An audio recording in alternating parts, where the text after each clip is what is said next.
I believe it's one of the Psalms that talks about a farmer planting and reaping a harvest, and then analogizing this with the sky answering the earth with rain in times of harvest during the changing of the seasons.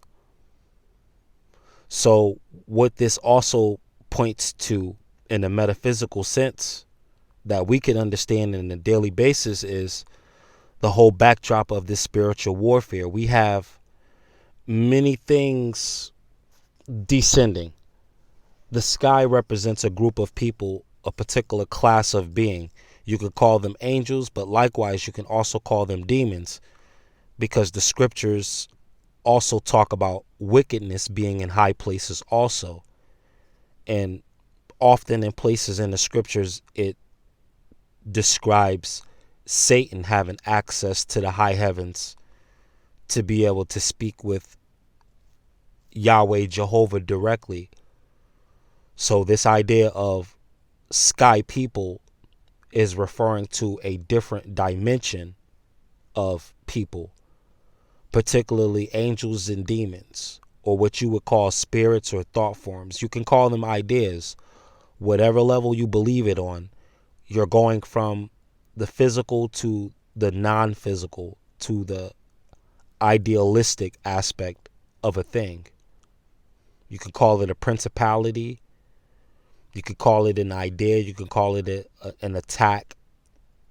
You can call it many things, but it's essentially a thought, an idea.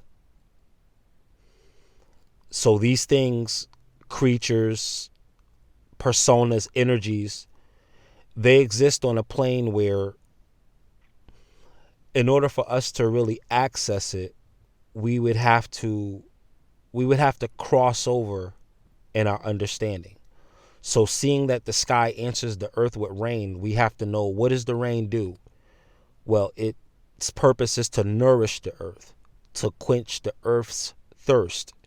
You ask yourself on an existential level, what is the earth thirsty for? What is this world lacking? What are the people desirous of? What will heal the wound that the human race endures? What will cause the oversoul to smile again?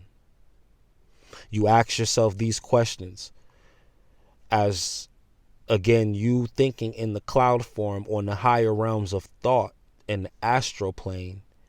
You're taking down a thought and you're answering the earth, you're answering the ground level, you're answering the mother, you're answering the matter, you're answering the material, you're answering the solid substance. And your answer for this is a non-physical entity / idea, thought, solution, word. When you put these things together, now the earth becomes quenched. Now she becomes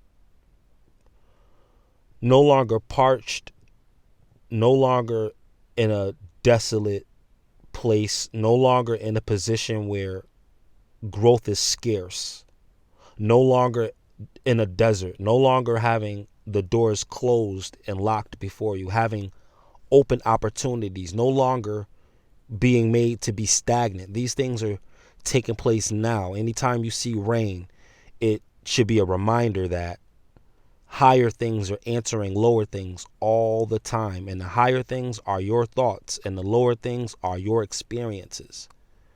These two things are working just like the heavens and the earth on a rainy day, when the earth really needs the water, in the changing of seasons from spring to summer, from winter to spring, from summer to fall, the changing of the seasons. At this time, the earth, the body, the matter, the material has to be fed. Your environment has to be fed. Your physical body has to be fed when seasons are changing, when you're going into a new phase in your life. Your spiritual body has to be fed, has to be quenched. Your cup has to run over. You have to flood. You need rain for yourself. But it takes the higher things to answer the lower things, higher concepts, higher ideas, stretching yourself, learning new things, reaching beyond, expanding your capacity, challenging yourself, bringing yourself to new levels of growth, becoming greater, becoming excellent, becoming majestic, becoming even regal. All of these things pertain to the sky's answer to the earth with rain. This is Super T Sigma of Sigma Programming. I thank you for your time and attention. Reaching is teaching. If it takes 1 million videos to reach 1 million views, so be it. But namaste. Know yourself for yourself. In the meantime, continue to vibrate high, people. Peace.